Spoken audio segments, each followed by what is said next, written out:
A little over a year ago, I interviewed Dr. Reagan, Gale and Charlene Bradford in the Yukon, along with Dr. Veronica Hutchings in Newfoundland, for a piece on rural and northern psychology. It wasn't a podcast, but a written piece about the unique challenges of providing psychological services in remote areas of Canada. If you're interested in that piece, I've included it in the show notes of today's episode. In a way, this episode is a follow-up to that piece. My name is Eric Bollman. I'm the communications person at the Canadian Psychological Association, and this is Mindful.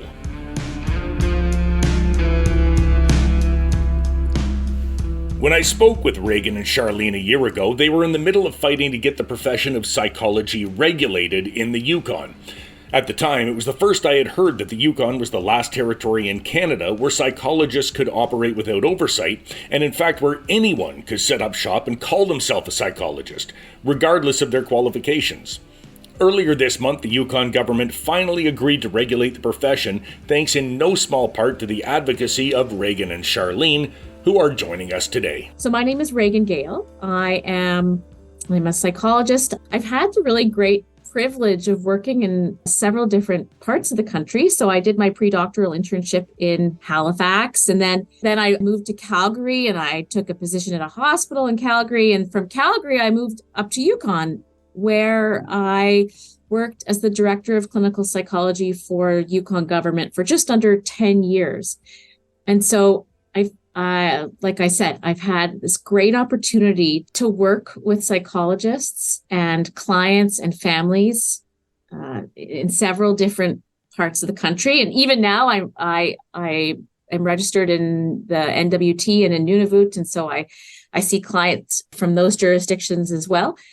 And so I feel like I'm very lucky to have a good sense of real psychological practice and the context for psychological practice across Canada. In terms of what I do, I primarily offer assessments. So I offer lifespan neuropsychological assessments. In Ontario, I'm a designated capacity assessor.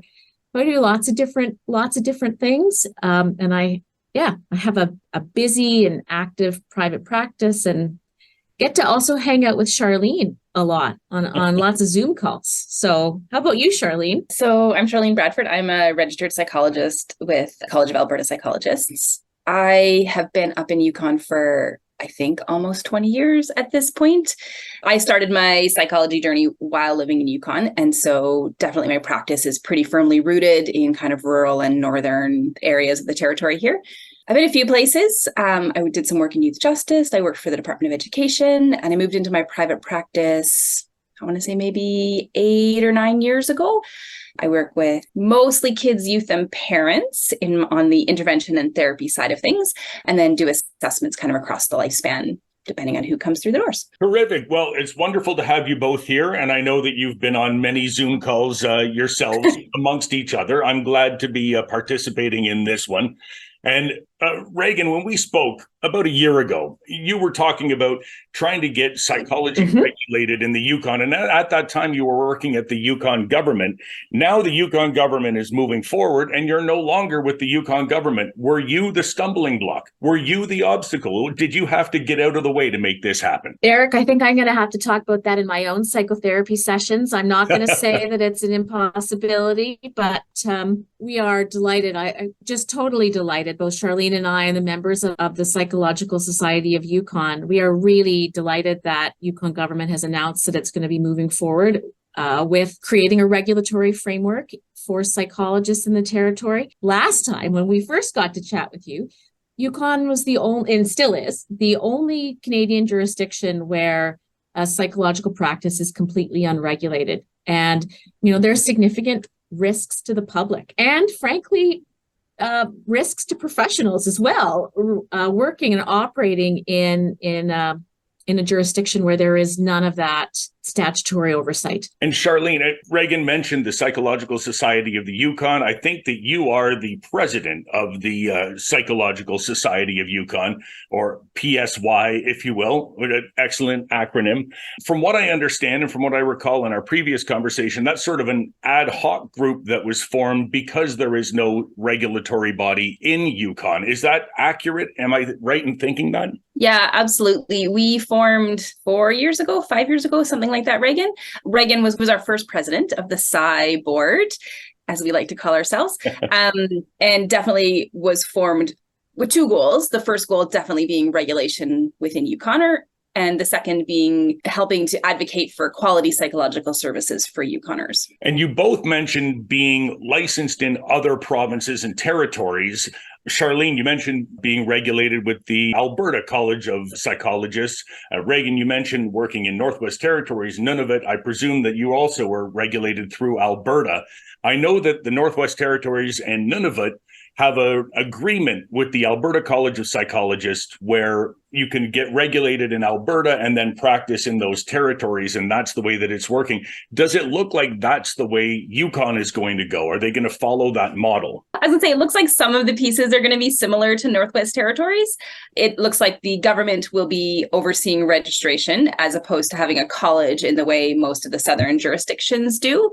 It does look like there's going to be a few differences as well, though, some of which we are happy with and some of that maybe less so. Well, I first want to say that we're grateful that Yukon government has involved us and our members in requesting feedback on like a technical brief of what the regulation would look like. So we're grateful to kind of be building and be part of we're not drafters ourselves, but we're really grateful to be able to provide the feedback of our members in the drafting process to capture maybe some of those areas of the proposed regulation that we wonder about. But going back to your point, Eric, I just wanted to also to make it clear that if you're licensed or regulated as a psychologist in any Canadian jurisdiction, you can apply under the labor mobility, the Canadian Free Trade Agreement, the labor mobility pathway to work as a psychologist in any other jurisdiction. So doesn't work quite the way you're describing it in terms of getting licensed in Alberta and then automatically being able to port that into the NWT or Nunavut. I also know this is not a podcast about statutes and free trade agreements and regulatory frameworks, so we won't get too far into the weeds. I tried to do a podcast on that subject once. It is still sitting on the shelf because it bored me halfway through. And I thought, if that's the case, then I don't want to inflict that on anyone else. So one day we'll figure out how to do a proper podcast on regulation. But today is not that day. But in the meantime, I am curious, and I think people would like to know, what is the main impetus for wanting the profession to be regulated? I think most of us have this idea of, the more regulations that someone puts on me and my job, the more onerous it's going to be for me to do that job. Why would anybody want that? You've both been advocating for it for a very long time. Why? Why do you want your profession to have more guardrails and restrictions than it might otherwise have? I would say there's a few big reasons why regulation is so important to us in particular. I think the biggest one just really comes down to protection of the public. We deal in mental health, right? Not physical health. And so with that, of course, comes that any injuries are maybe less obvious, right? It's not like you see someone's, psyche and soul, et cetera, out in the world in the same way you would see a broken leg. And so the risk of harming someone because you're not trained, you're not experienced, you're not competent, can get really high. And the costs of that to a person can be really quite huge. So one of the biggest pieces in regulation, of course, is that it's setting up minimum standards for education. It's setting up requirements for experience and supervision. And then there's oversight. So if something goes sideways, the person has somewhere to go and say, hey, this thing happened with my psychologist, and is that okay? And then, there's someone who takes a look and says, well, yes or no. And appropriate things can happen afterwards. So that's one of the biggest things for us is really, we want to keep people safe. We want people to be healthy and happy and, living lives that they're pleased with and that they enjoy. From a clinician perspective, is that the other benefit to having a regulatory framework is that we will also have Yukon-specific standards of practice. And so that can help clinicians coming in. Yukon has several psychologists who live in territory who provide psychological services to Yukoners, but there's also a number of clinicians who either fly in for assessment or offer virtual assessment. And the creation of a regulatory framework with an associated standards of practice will allow clinicians to know what they need to know that's unique about Yukon in order to provide high quality evidence-informed services to Yukoners. Because the reality of remote and northern practice is different than it is, in urban southern Canadian centers.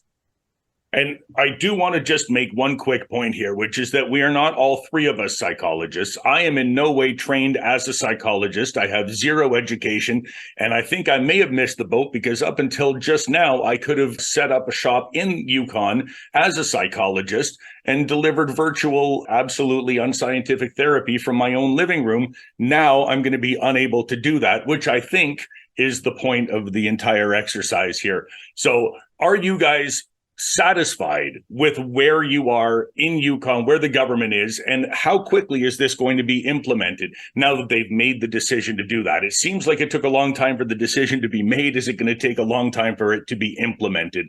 Charlene, your connection's a little better. I'm going to start with you. So the timeline that they've provided for regulations is actually quite optimistic, and we're quite excited about it. They're expecting to have the regulation pieces kind of in spring next year, which is fabulous and is moving quite quickly, especially for a government organization. We don't have timelines yet for the implementation. So in the technical document that they've given us, that spot was blank as a to be determined. So we're hopeful that regulations will happen and that there will be proper psychological regulations here in Yukon before summer next year. And hopefully the implementation goes quickly after that as well. And so once it is implemented, will there still be a need for the Psychological Society of Yukon, or will that become obsolete? Will you have to find something else? Or will that become sort of a satellite body, a regulatory organization? Will it change its mandate as this takes place? So we will never be a regulatory organization. Right. We would be considered more like a professional association. So Alberta's almost every territory or province, has these in which they have a regulatory body and then a separate professional association. And so PSI will stay a professional association. We will drop the part of our mandate about advocating for regulation. We'll have a big check mark beside that. And we'll keep that piece about advocating for high quality psychological services within Yukon. I expect that we will do a lot more training and networking opportunities and really trying to support psychologists in Yukon to do good things in Yukon. Terrific. All right. I have a quick question, and this is something that's just occurring to me now. And I've been doing this since I spoke with you guys a year ago, and I've been referring to it as Yukon and not the Yukon. I see you guys are both doing the same thing. And Reagan, why is it that we do that? Why am I doing that now? I don't even remember the reason. Yukon. I'm sorry, we are very much losing you. We can't hear you here, and you're breaking up a lot. That's totally fine. You All right. have some other questions, and we'll just kind of keep going, and hopefully Reagan can join. Yes, we will keep going, and hopefully she can come back in. And I'm thinking this is part of working in a rural and northern area is that there is a lot of connectivity issues. There are a lot of people who don't have access to this sort of thing. I'm thinking right now about we are talking as people in Yellowknife are evacuating and trying to make their way down to Calgary, which is such an enormously long way, right? And I don't think we realize just how northern some of the places in the territories are, right? A 15-hour, 17-hour drive from Yellowknife to Calgary, which is the next closest place that they can go to escape these wildfires.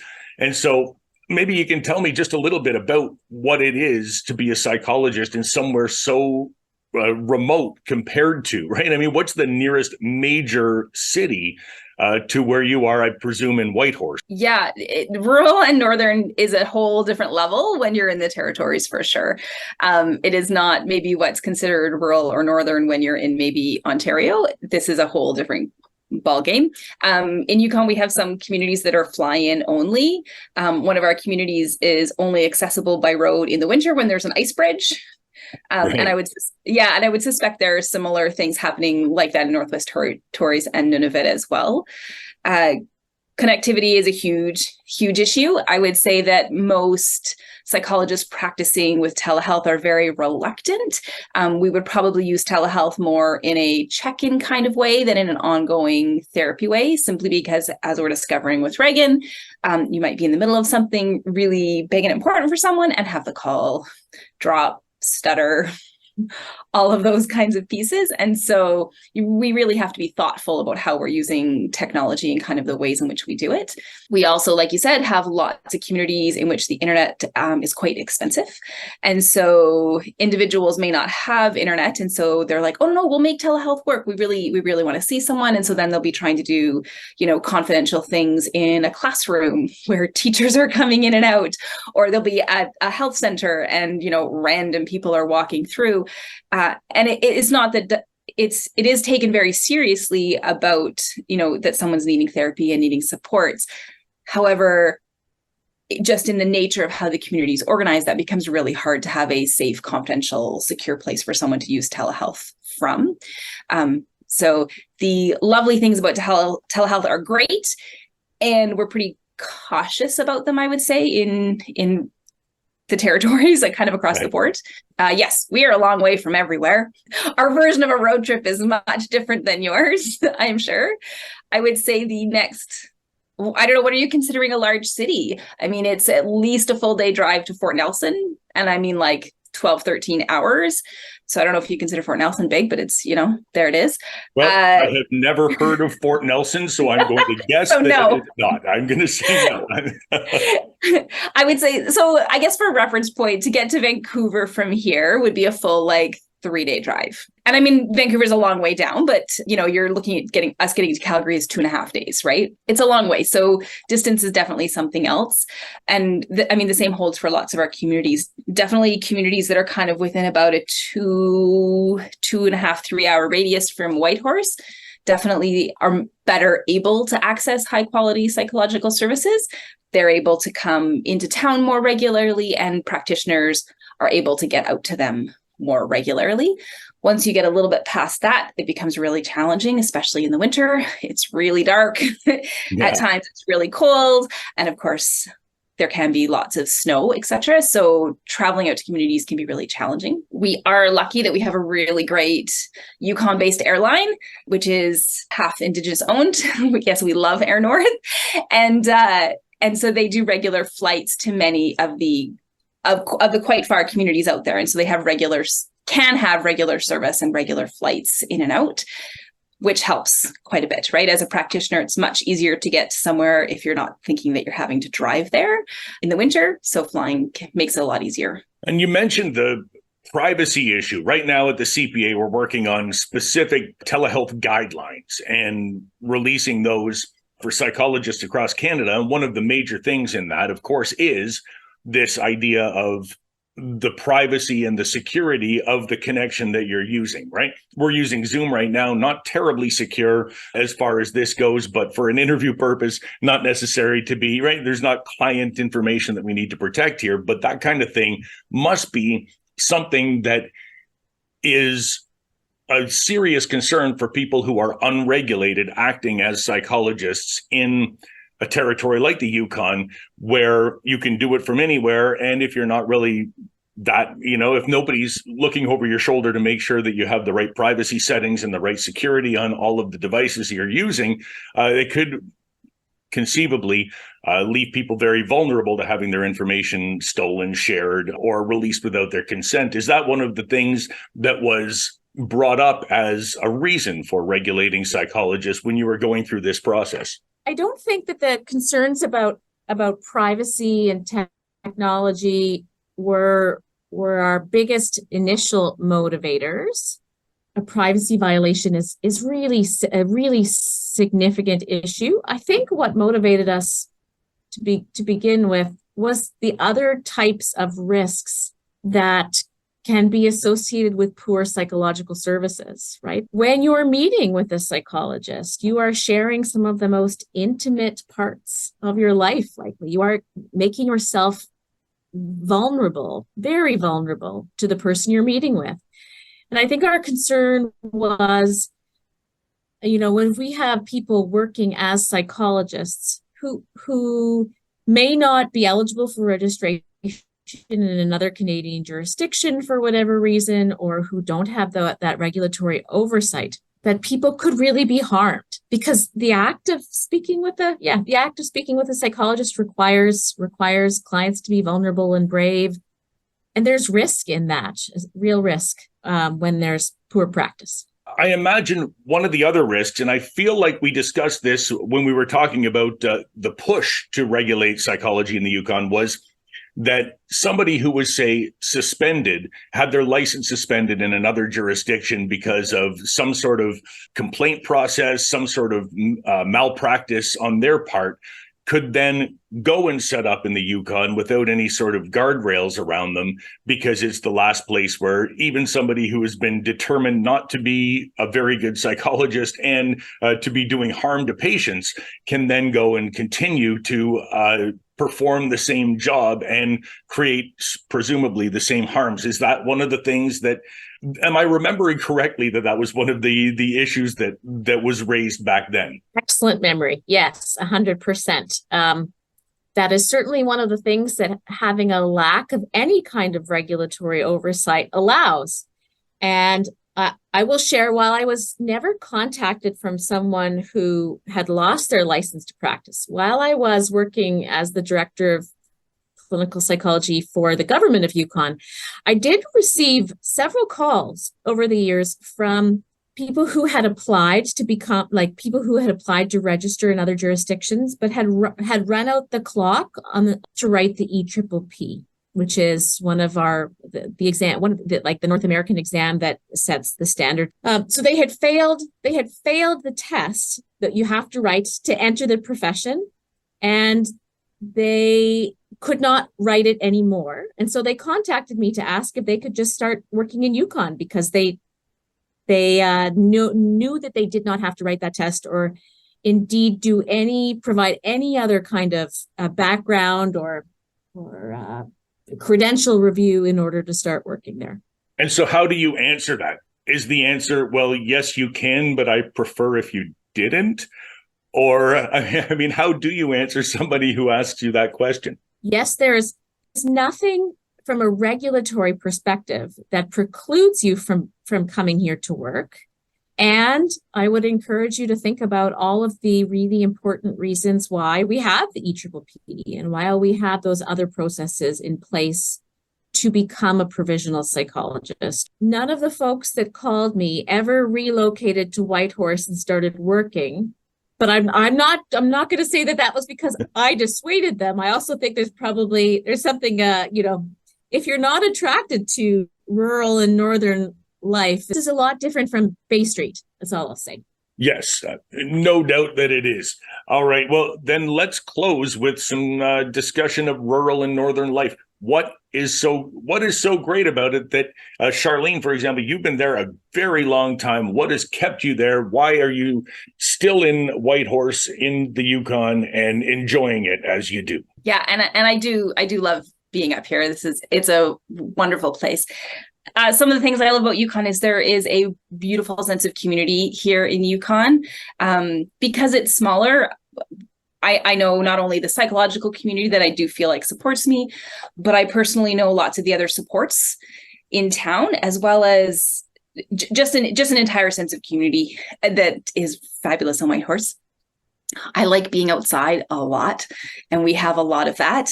And so in terms of kind of those quality of life pieces, Whitehorse can be quite an active community. There's amazing cross-country skiing. There's lots of beautiful trail running and hiking in the summers.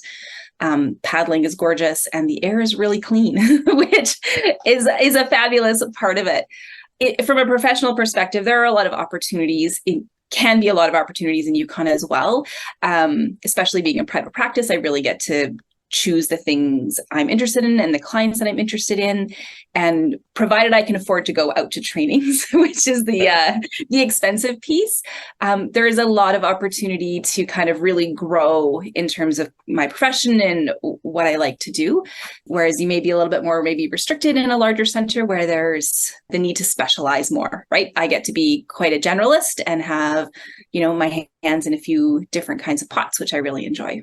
I'm hoping that we can just finish this off by walking me through a bit of the process that went into this. When did you start lobbying the government in the Yukon? When did you start advocating for this? And how did you go about doing that? And how is walk me through as much of that process as you can in 4 minutes. This has been a learning curve, I think, for all of us in terms of what advocacy would look like. Like Reagan and I said at the beginning, we started about 4 years ago as a society. The first piece we really did was trying to raise some public awareness that there wasn't regulation in Yukon. It was not well known. So we did a lot of social media to try to kind of really spread the word out that that's what was going on, as well as some interviews with local papers, and CBC North as well did an article. And we had one with you guys as well, just really kind of putting out there, hey, we're not regulated. We had some really great support from our opposition parties in terms of kind of really asking some hard questions in the House about why we weren't regulated. One of my favorite moments happened when the leader of our opposition party stood up and was like, so my understanding is that in the absence of regulation, I could set out my shingle saying, Curry Psychological Services. Is that correct? And the government had to say, yes, it is. You can do that, which was kind of a beautiful moment for us, just in terms of that's a little scary, don't y'all think? So there was that piece of it for sure. Definitely lots of public awareness. We had really great support from the Council of Professional Associations of Psychologists. So that's the CPAP organization, which is a collective of professional associations across Canada. Really great support in terms of how they advocate documents, brochures, all those kinds of things. We did lots of health fairs, mental wellness forums, anywhere we could kind of put the name out. As that started to kind of build some traction, and there definitely became a government response of, oh, right, this is an issue, this is a thing, this is something people care about. And so then we began some talks with the government about what that would look like, what our hopes were for regulation, why that was important. We've done lots of work with our members about kind of what they hope to see and really tried to present and advocate with that for government as well. It's been a long journey of out there trying to push this message. And so we're really, really excited that it's finally coming to fruition. We feel like it's building, it's culminating, and we're very, very pleased. I'm wondering what surprised you the most about this process, because I remember speaking to you and we had sort of decided that it really is kind of an easy fix for the government to do. You really just say one quick thing, you pass one quick law, and away you go, right? There's not a whole lot that needs to go into it, but it did take a long time. The gears, of course, move slowly. I'm wondering what surprised you the most about this process? So many things. This was not something that was in my realm of anything before this. I think some of the biggest surprises were the original timeline were given from the government when they first started talking about it was quite long, and we were quite dismayed, to be honest. And I think one of the biggest surprises is when we kept pushing. And when we came back to them a couple months later, they suddenly had revised their timelines quite substantially. And so it went from being, a 4 to 10 year process to being a 1.5 to 2 year process. So I think that was the biggest, yes, of the entire thing was oh, good, that is so much better. I think that was the biggest surprise for me. Was there anything for you, Reagan? No, I'm not sure I was surprised. I was perhaps just reminded of governments are big ships that turn slowly, and we knew that this was a marathon and not a sprint. But to echo what Charlene said, I think we've been really lucky to harness some political momentum through a couple of territorial elections. The last couple of territorial elections where advocating for regulation was picked up by the second and third parties, and anyway, we got lots of airtime, and that really helped us be more successful in our message. And it appears, once the commitment was made, we've moved ahead, and it's been really heartening to see. Congratulations on reaching the home stretch of that marathon, and we'll be following along as this continues. So thank you both so much for taking the time today. Thank you. It was a pleasure, Eric. We will continue to follow along as the process unfolds in the Yukon, and we'll keep everyone up to date on the latest developments. Maybe on this podcast, but more likely through the social media and internal channels of the Canadian Psychological Association. For more information on the process, please check the show notes. Mindful is written, hosted, recorded, and published by me, Eric Bollman. Our producer is Jamie Montgomery, and our theme music is Avenues by David Taylor.